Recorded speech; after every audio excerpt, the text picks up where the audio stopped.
Sejumlah partai politik resmi menonaktifkan beberapa kadernya dari kursi DPR mulai 1 September 2025 terkait perilaku mereka yang melontarkan pernyataan maupun sikap yang dianggap melukai hati rakyat. Setelah Partai Nasdem menonaktifkan Ahmad Saroni dan Nafa Urbah, disusul Partai Amanat Nasional mencopot Eko Patrio dan Uya Kuya, serta Partai Golkar menonaktifkan Adis Kadir. Publik pun bertanya, bagaimana kelanjutan dari posisi mereka sebagai anggota DPR? Sebab mesti sudah dinonaktifkan, anggota dewan tersebut masih tetap berhak menerima gaji serta tunjangan karena statusnya masih tercatat sebagai anggota dewan aktif. Lantas apakah dengan penonaktifan anggota DPR ini hanya bersifat pemberhentian sementara atau memang sepenuhnya status mereka sudah dipecat dari keanggotaan di DPR? DPP Partai Amanat Nasional memutuskan untuk menonaktifkan saudaraku Eko Hendro Purnomo dan saudaraku Surya Utama sebagai anggota DPR RI dari fraksi Partai Amanat Nasional DPR RI terhitung sejak hari Senin 1 September 2025. Partai Amanat Nasional menghimbau kepada masyarakat untuk bersikap tenang, sabar, dan mempercayakan secara penuh kepada pemerintah yang dipimpin oleh Presiden Prabowo Subianto untuk menyelesaikan persoalan ini secara tepat, cepat, dan selalu berpihak kepada rakyat, serta untuk kemajuan bangsa Indonesia ke depan.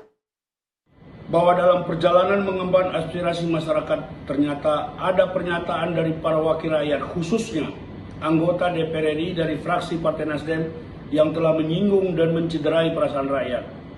Dan hal tersebut merupakan penyimpangan terhadap perjuangan Partai Nasdem. Bahwa atas pertimbangan hal-hal tersebut di atas, dengan ini DPP Partai Nasdem menyatakan terhitung sejak Senin 1 September 2025 DPP Partai Nasdem menonaktifkan saudara Ahmad Saroni dan Nafa Urbah sebagai anggota DPR RI dari fraksi Partai Nasdem. Assalamualaikum warahmatullahi wabarakatuh. Salam sejahtera untuk kita semua. Hari ini kami akan mengumumkan keputusan DPP Partai Golkar berkaitan dengan situasi saat ini. Mencermati dinamika masyarakat yang berkembang, DPP Partai Golkar menegaskan bahwa aspirasi rakyat tetap menjadi acuan utama perjuangan Partai Golkar. Seluruh kiprah partai sesungguhnya merupakan kristalisasi dari semangat kerakyatan berdasarkan cita-cita nasional sebagaimana termaktub dalam pembukaan Undang-Undang Dasar 1945. DPP Partai Golkar menyampaikan rasa duka yang mendalam atas meninggalnya sejumlah warga negara Indonesia dalam berbagai peristiwa yang terjadi pada akhir-akhir ini. Di sisi lain, DPP Partai Golkar menegaskan upaya partai untuk memperkuat disiplin dan etika bagi anggota DPR RI dari Partai Golkar. Berdasarkan pertimbangan itu, Dewan Pimpinan Pusat Partai Golkar secara resmi menonaktifkan Saudara Adis Kadir sebagai anggota DPR RI dari fraksi Partai Golkar terhitung sejak Senin 1 September 2025.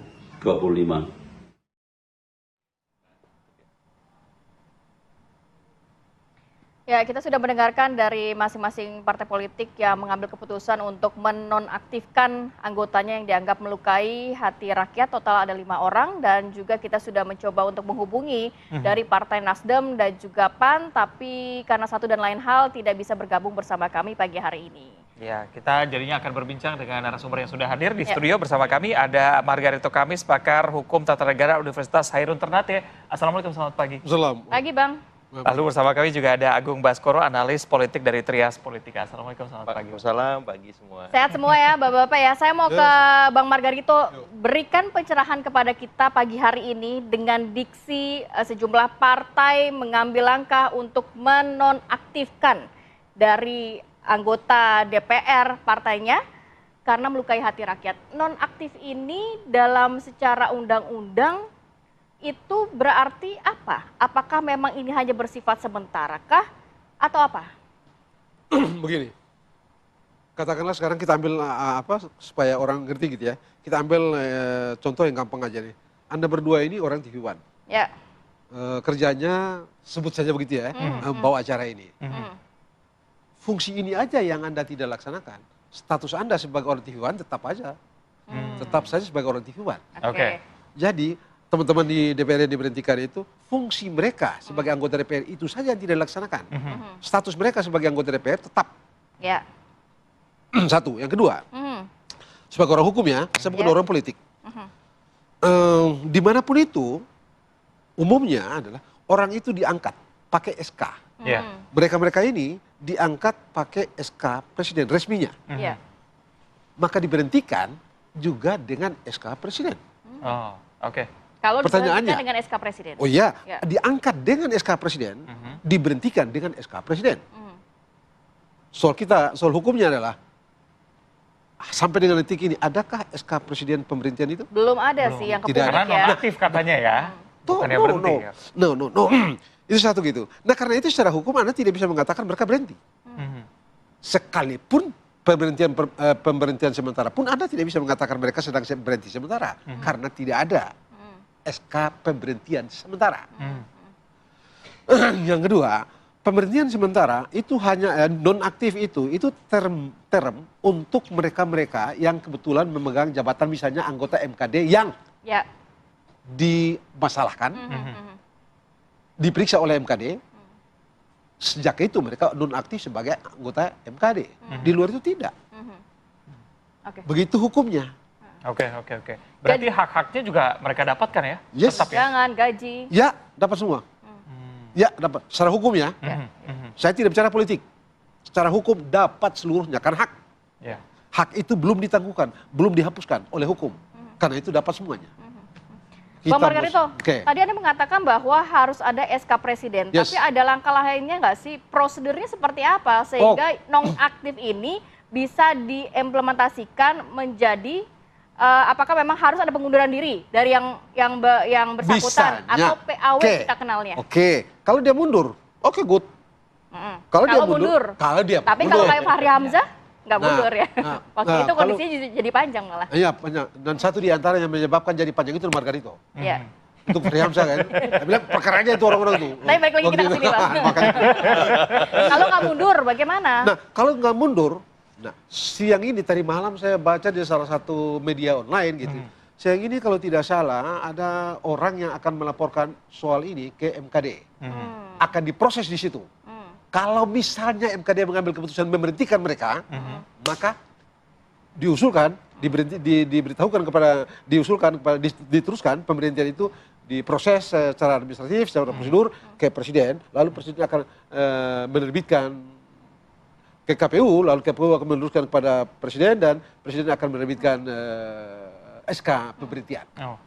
Lalu diganti dengan yang lain atas dari orang yang dari dapil yang sama.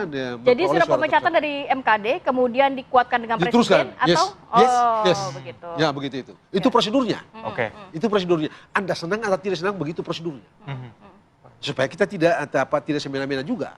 Karena katakanlah orang-orang yang diberhentikan itu atau siapapun yang akan diberhentikan nanti itu adalah mereka punya hak untuk mempertahankan diri. Karena itu mesti dicek di dalam mahkamah kehormatan Oke, itu. kalau prosesnya melewati MKD berarti presiden tidak bisa serta-merta langsung Oh iya, nggak memecat bisa, mereka. nggak Oke. bisa, tidak bisa. Dan Presiden cara tidak kerja- bisa, secara hukum ya, secara tata negara, secara hukum presiden tidak bisa memberhentikan mereka. Oke.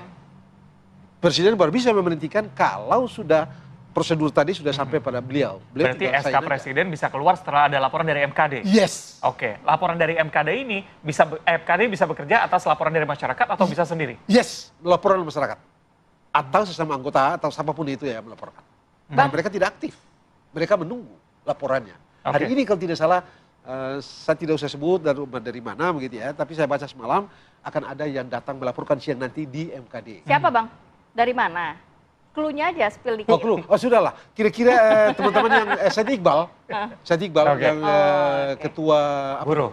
buruh ya. Ya, Perserikatan Buruh. Partai Ya. Nah, itu dia yang akan, kalau tidak salah dia akan melaporkan hari ini. Bang Margarito, kalau kita... Tapi ini menarik, tapi ini satu menarik ini, ya, ini saya close dikit itu ya. Ya, Di VT tadi itu tuh, ada Nasdem, ya, ada PAN, ada PAN, Ya. ada Golkar, Golkar. yang memberhentikan. Hmm. Pertanyaannya adalah, saya tidak tahu kenapa mereka gitu ya, tapi kalau tadi di VT itu tadi, kalau kita lihat joget-joget itu, kan banyak sekali orang tuh, Banyak. banyak orang itu. Soalnya, mengapa mereka berempat? Hmm. Atau cuma itu gitu? Ada mungkin yang setelah itu melontarkan pernyataan-pernyataan juga ya. Ya, yang joget itu, yang oke kalau Pak Sahroni, ya mungkin ya itu ya orang apa lagi. Tapi yang lain kan Jadi gara-gara menurut abang harus lebih dari 5 fair, itu. harus fair, Oke. harus fair. Banyak dong. Perilakunya sama. Mengapa cuma ini? Oke. Mesti fair gitu. Ya. Lalu saya senang kalau misalnya ini dibawa ke MKD begitu ya, supaya dibuka semua kenapa begitu dan begini dan segala macam sampai terjadi itu gitu loh. Karena kalau kita barusan saya ke sini, saya minta sopir saya punya itu HP, saya nonton suruh cek itu orang joget-joget itu ngapain sih? Ternyata ada band di dalam kan. Iya. Lagu itu ke kanan, ke kiri, ke kiri. Iya. Ya, manusia mana yang tidak akan joget di lagu gitu? Iya. Jadi mari kita buka seluruhnya supaya tuntas. Oke. Sebab begini, jangan cerita di Indonesia atau cerita parlemen modern gitu ya. Sejak Romawi kuno, orang itu untuk menjadi, sebut saja misalnya anggota parlemen, senatum atau tribun, mereka mesti masuk pada apa yang disebut dengan kursus honorum. Kursus honorum itu mengisi isi kepala, mengasah rasa untuk punya level cita rasa Oke, etik sense, dan ada sense of etik, sense of bla bla bla Ya, bla. ya, ya, ya. Jadi Anda tidak bisa ujuk-ujuk terus Anda pintar bla bla bla. Jadi no, Ya, ya. ini di Romawi. Nggak bisa juga modal-modal artis terkenal gitu ya, Bang? Yes, Anda mesti dibentuk dulu. Bentuk isi kepala, bentuk perilaku, bentuk hati. Baru Anda masuk. Ini Romawi kuno. Oke, baik. Wah, kalau kita kan, Baik. Anda tahu ya, Anda bocil lah. Coba Bang Masuk Margarito, gitu. kita mendengar dari sisi politiknya. Presiden buruk untuk partai politik dengan kondisi saat ini. Apa yang bisa dilakukan secepatnya oleh partai politik di mana ini anggota-anggotanya yang juga dipilih oleh rakyat, Ya. melukai hati rakyat, walaupun tadi kata Bang Margarito panjang nih prosesnya, nggak Ya. bisa langsung ujuk-ujuk dia dipecat. Oke, pertama saya mengapresiasi dulu Golkar, Nasdem, PAN sudah menonaktifkan Ah, saya walaupun setuju. ini tidak cukup. Ini skema win-win solution kalau saya lihat karena anggota-anggota yang dinonaktifkan ini kan punya posisi tawar juga, Ya, ya. posisinya strategis. Mereka punya basis semacam itu. Jadi win-win lah, tapi ini nggak cukup. Ya saya menunggu PDIP Perjuangan juga melakukan skema nonaktif karena ada satu anggotanya yang kemarin juga problematik di Jadi publik. tidak cukup hanya 3 partai politik, Ya. PDIP juga menurut Anda Ya. harus? Wajib mesti untuk memastikan fairness itu terbentuk. Dan saya mengendorse di sini nonaktif ini nggak cukup. Ini ibarat kata baru apa ya, kita sakit nih baru dikasih paracetamol. Ya demam, tapi gejala atau sakit utamanya, akar utamanya belum tuntas. Dengan hanya mengatakan dinonaktifkan, ini tidak Persis. bisa memuaskan, No. menjawab keinginan publik. Ya karena publik itu kan inginnya orang-orang yang problematik ini dipecat. Jadi harus apa? Ya harus dipecat, ya pilihannya dipecat atau mengundurkan diri, gitu tadi. Ini demam hanya dikasih paracetamol, mestinya antibiotik. Oh gitu. Karena Udah levelnya antibiotik ya. karena akutnya kan luar biasa Iya, gitu. iya. Kita perlu mereformasi DPR RI kita supaya lebih baik. Skema menonaktifkan itu menurut saya skema paling soft padahal problemnya sangat akut ya. Krisisnya di DPR RI itu luar biasa.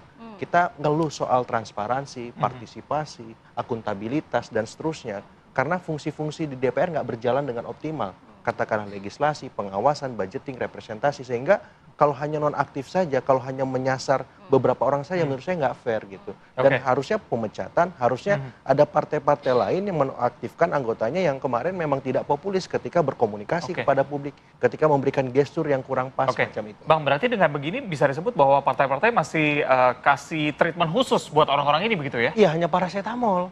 Padahal butuhnya kita antibiotik memastikan Oke. bahwa perubahan sikap dari DPR RI, dari partai itu jelas. Kenapa belum bisa tegas sampai sekarang? Ya karena mereka punya posisi tawar kan. Oke, Ya oke. sebut saja misalkan Pak Eko itu sekjen, Pak Adis Kadir wakil ketua umum, atau Ibu Nafa Urbah itu punya basis karena dia punya popularitas yang luar biasa kan. Padahal semacam kan itu. harapannya adalah anggota DPR periode ini lebih dari setengahnya orang baru semua begitu. Betul. Tapi kenapa kelakuannya justru makin Ya mungkin karena unik masih beradaptasi ya dengan fase baru sebagai anggota DPR, terus mereka butuh waktu juga menyesuaikan dengan lingkungan yang baru, audiens publik yang beda, semacam itu yang biasanya kalau di dunia hiburan kan Mas Uya Kuya misalkan ya bisa dalam tanda petik bebas macam itu, tapi kan di sini sebagai anggota dewan bebasnya itu ada batas. Tapi justru publik bisa mengapresiasi dengan nantinya langkah partai politik kalau bisa lebih tegas, entah juga dengan persuasif begitu ya, dengan anggotanya ayo mendingan mundur aja begitu ya. Betul. Karena melihat posisinya ada yang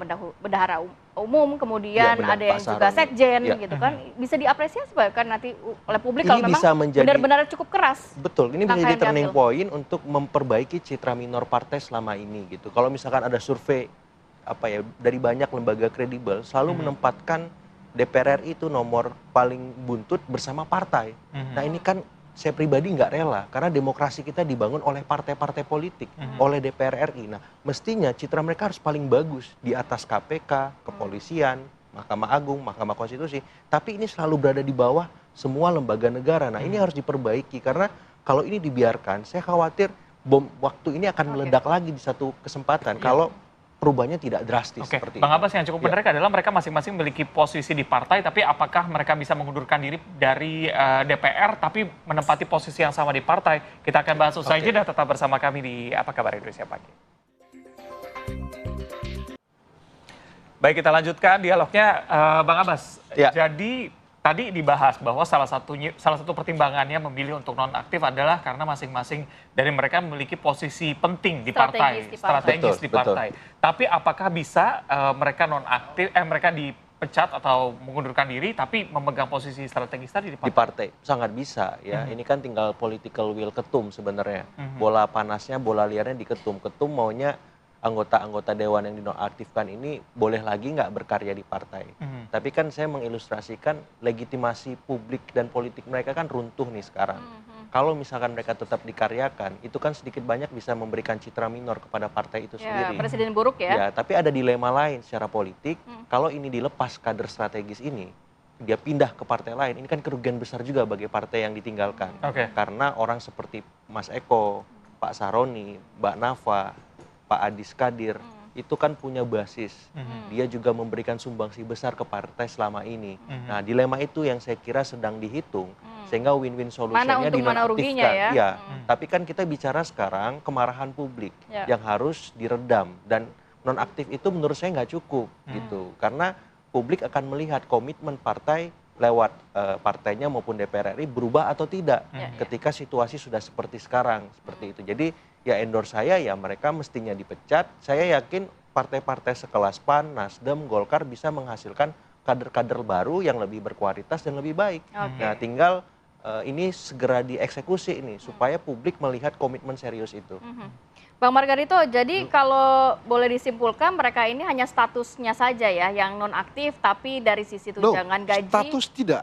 Status tidak ya, statusnya tetap fungsi. Fungsinya. Fungsinya yang tidak bisa Fungsi dilaksanakan. kunjungan kerja nggak Ya, bisa, rapat-rapat, fungsi rapat nggak bisa, rapat-rapat. tapi tunjangan dan gaji tetap masuk. Tetap. Ya. Status mereka tetap sebagai anggota DPR. Fungsinya sebagai anggota DPR itu yang tidak ditangguhkan pelaksanaan. Ya, dinonaktifkan. Karena itu hak-haknya semua dapat. Oke. Ya. Hukumnya, saya nggak bicara politik. Tapi kalau berbicara mengenai hukumnya, kalau sampai ternyata mereka ini masih melindungi hak-haknya untuk menjadi anggota DPR, kemudian malah jadi ke proses pengadilan seperti kasusnya Fahri Hamzah. Nah, Tergantung ini. Ini kan sekarang masih dinonaktifkan oleh partai. Jadi ini sekarang kalau kita bicara sengketa, ini berarti sengketa mereka dengan partai. Kalau Anda tadi ya, pakai kalau tidak Fahri- mau mundur begitu, kita jadi berandai-andai. masih di level ini nih. Kalau dia perkara partai sekarang ini panjang urusannya ini. Kalau dia perkara anak-anak ini ya, Nafa dan teman-temannya Eko ini dan lah. lain-lain. Kalau mereka perkara sekarang ini jadi soal panjang persis seperti Pak Fahri, Fahri Hamzah itu ya. Sampai Pak Fahri berhenti, tidak bisa keluar dari DPR kan? Kita tahu padahal PKS pada waktu itu minta dia mundur, Ya. begitu ya. Dia potong duluan ke Pengadilan Jakarta Selatan, hantam dengan perbuatan melawan hukum pada waktu itu, dan kalah sampai di Mahkamah Agung. Jadi kalau misalnya orang-orang ini sekarang ini Tidak mau mundur. tidak mau mundur, tidak mau ikut, dan dia perkara mestinya pada partai yang memberhentikan mereka, menonaktifkan mereka itu, maka soalnya menjadi panjang. Oke. Oke. Tetapi ini juga akan jadi soal soal yang tadi pertama itu akan jadi terabaikan juga kalau ada orang yang sekarang bawa ke MKD. Lalu MKD putuskan berhentikan. Nah, sudah case close gitu ya? Sudah case close untuk sementara.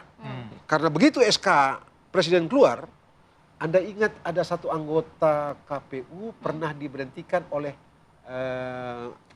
KPU pernah diberhentikan karena dianggap kesalahan etik pada waktu itu. Dia diberhentikan, lalu dia perkara, Presiden kan bawa perkaranya ke TUN. Lalu menang di TUN. Kembali lagi kan dia. Begitu jadi, begitu MKD berhentikan, ini dia dibawa ke Presiden, terbitkan SK ini menjadi produk tata usaha negara. Ini menjadi objek perkara. Panjang lagi ceritanya itu. Jadi kita lihat saja nanti. Bang, kalau kita lihat kemarin kan ada pernyataan dari Syahroni yang menyakiti banyak sekali publik begitu ya. Dari pelanggaran tersebut, dari peraturan MKD sendiri sebenarnya masuk ke pelanggaran kategori apa dan sanksinya apa sebenarnya, Bang? Saya tidak mau mendahului ya, tapi saya rasa karena di undang-undang itu Anda mesti menjaga tutur lisan, kata, sikap. Jadi, saya kira dua ini yang akan mereka akan berputar di sini di soal ini, tuturnya dan sikapnya. Kan kalau tidak salah teman itu bilang apa ya? Tolol. Orang-orang yang minta DPR dibubarkan itu apa begitu ya sedunia gitu ya. Saya kira masuk di dalam kerangka pasal itu. Tuturnya melukai, menusuk orang gitu ya. Nah itu kan memang sebenarnya ada pernyataan yang melukai hati rakyat. Kalau kita ngambil case-nya tidak hanya di Syahroni tapi juga di Uya Kuya dan juga Eko Patrio yang setelah itu merespon dengan mungkin tanda kutip ya jadi lawakan buat mereka. Itu masuk ke level yang mana, Bang? Atau saat Nafa Urba mengatakan rumah saya di Bintaro, jauh ke kantor dan lain sebagainya, itu masuk ke level mana? Saya rasa level apa? Sikap, perilaku. Saya rasa gitu ya. Bayangan saya begitu ya. Ini kan tempat yang penuh dengan orang-orang yang level tinggi sebenarnya. Jadi semakin tinggi kedudukan Anda, semakin besar tanggung jawab yang Anda minta. Semakin besar juga tuntutan etik yang terbebani pada Anda. Jadi mesti bermain di level itu. Ini yang kelihatannya tidak match. Dan saya rasa kalau mereka pergi ke Mahkamah Kehormatan Dewan, pasti di sini. Di sikap. Karena ini kan lagi disikap. Baru ada langkah karena sudah viral gitu ya. Kita berbicara mungkin untuk semua anggota DPR, banyak juga mungkin lontaran-lontaran anggota DPR yang tidak viral begitu tapi juga menyinggung rakyat atau dan lain sebagainya gitu, Bang. Kita cuma pengen tahu sebenarnya apakah memang ada regulasi khusus untuk anggota DPR menjaga lisan dan juga sikapnya di publik begitu. Ya, memang pada akhirnya memang harus dicek juga perilaku macam apa yang terutama di peraturan kode etik mereka begitu ya, yang betul-betul pas gitu ya. Kalau di undang-undang tentang MD3 itu memang masuk 218 itu masuk pasal 229 kalau tidak salah itu masuk sikap dan ucapan. Jadi di situ itu pasti bermainnya. Baik, Bang Abbas, kalau kita lihat tadi kan harus dilaporkan ke MKD dan hari ini ada rencana untuk pelaporan ke sana juga. Di MKD ini diisi oleh fraksi-fraksi juga, teman-teman mereka juga. Apa yang menjamin bahwa keputusan MKD nanti benar-benar adil gitu? Tidak ada yang bisa menjamin itu, karena ini kan politis ya, semuanya relatif gitu. Pasti nyari titik tengah, nyari win-win solution seperti itu. Tapi yang jelas kenapa mereka dipermasalahkan oleh kita hari ini, saya kira karena sense of crisis-nya tidak muncul. Ketika ada lisan, ada tindakan yang melukai perasaan masyarakat, karena selama ini anggota dewan itu terputus dari yang diwakilinya. Dan ini yang perlu kita tegaskan, bahwa Anda itu menjadi wakil kita di sana, harapannya bisa mewakili kita semua hal utuh, ujung kaki, ujung rambut, penampilan Anda, tutur kata Anda, mestinya lebih baik dari kita, bukan malah sebaliknya, sehingga tidak keluar kata-kata yang tidak pantas, sikap yang kurang pas seperti itu. Jadi sense of crisis itu yang saya kira tidak muncul ketika situasi ekonomi seperti ini, situasi kebatinan masyarakat seperti itu. Nah, saya berharap ke depan ya anggota dewan ini tidak terputus dengan yang mereka wakili. baik dalam konteks aspirasi yang mereka bawa bisa dieksekusi, baik dalam konteks sikap, perbuatan, baik dalam konteks-konteks menjalankan fungsi-fungsi mereka. Legislasi misalkan, bisa nggak sih buat aturan atau ketika merevisi aturan melibatkan publiknya, konstituennya di dapil. Ini kan yang kita tunggu. Bisa nggak ketika menjalankan fungsi pengawasan, walaupun semua merapat ke pemerintahan hari ini, tetap objektif.